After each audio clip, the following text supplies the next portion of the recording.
You can have celiac disease your whole life, or it can just turn up at any age. So there isn't an age where we go, yes, this is, you have it or you're never going to get it. So it can turn up at any age.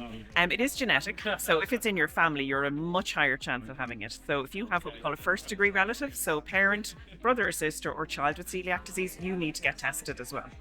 And the symptoms are really varied. So around 60% of celiacs will have gut symptoms, which could be things like constipation, diarrhea, bloating, abdominal pain. But 40% actually don't get gut symptoms, and they might get low iron, that's repeated low iron.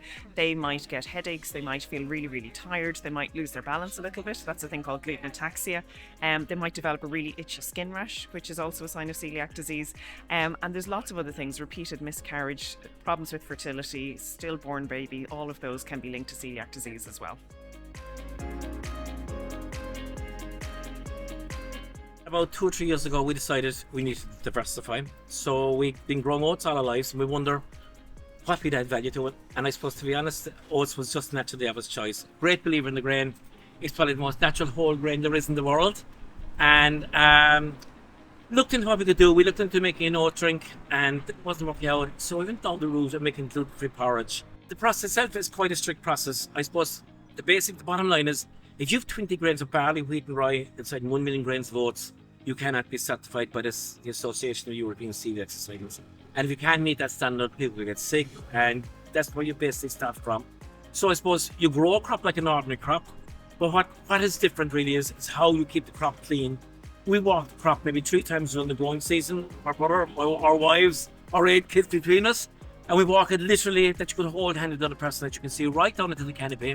And you pick every head of barley, wheat or rye. We wouldn't have rye in our land because we've never grown it.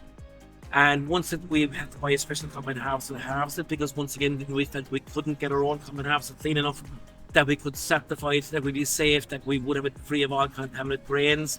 We had to buy a special dryer to dry it. Like that again, we couldn't use another dryer because they put other grains in it to contaminate with our own. And in the mill where we are, it will never, ever, ever process anything, only gluten-free oats.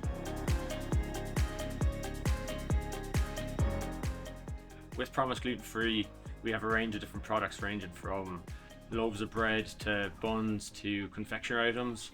We focus on trying to get the best quality products and trying to not compromise on taste. The gluten-free community is always growing, and more people are getting diagnosed. And so I think, with the innovation that we're bringing out ourselves and that other companies are bringing out, it's really important that people are able to live their lifestyle as best way possible and be able to eat the best products that they can.